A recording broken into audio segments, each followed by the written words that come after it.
The Northern Ghana Integrated Development Project is a 4-year project being implemented by ActionAid Ghana in partnership with 3Aid Ghana and Urbanet with a €2.7 million funding from the European Union. The project, which started in 2019, seeks to promote sustainable agricultural practices, livelihood enhancements, social protection, and decent work in the aggregating sector for women, young people, and persons with disabilities. It is being implemented in 15 districts and municipalities in 4 regions in the northern belt of the country. 2 municipalities and districts in the Upper West region, namely Laura, Sisala East, Lambuse, and Wa East, are benefiting from the project.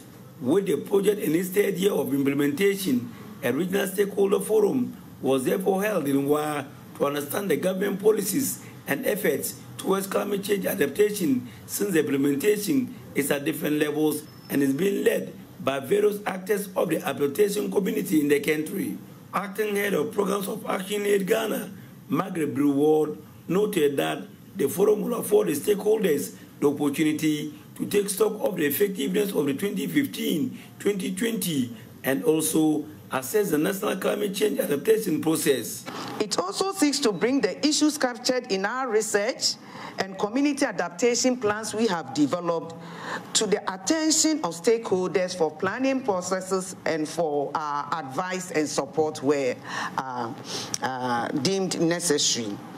In addition, the meeting aimed to gather data for advocacy and campaigning for possible revision of policies, existing policies and programs, and for the implementation of existing plans for climate change mitigation and actions in a manner that is pro-poor and reflect the needs of smallholder farmers.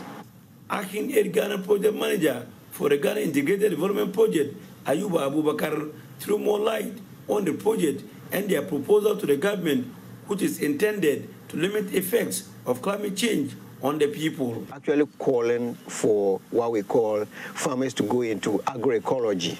Agroecology actually respects the ecosystems of farmers. And so when you are involved in this kind of farming system, you actually improve the environment whilst you get your production, against a system that will actually destroy the environment and doesn't care about actually helping the environment to actually regain its strength. And so we are calling for the government to move away from actually subsidizing, synthetic fertilizers or inorganic fertilizers and push the subsidy into the production of compost so that we will have more infrastructure for production of compost for our farmers. And this is our call we are making because the synthetic fertilizers are not sustainable. Upper West Region's Programs Manager of ActionAid Ghana, Terence Siena, on her part, wants a change in the status quo of the ownership of lands to give more access to women for agricultural purposes.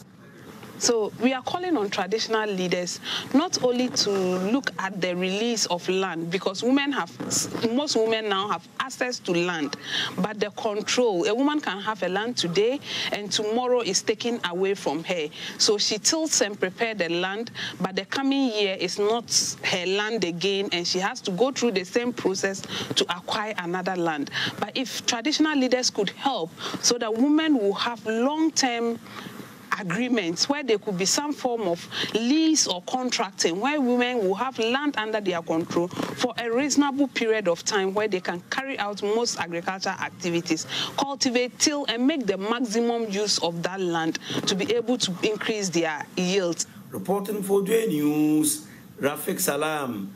Wow.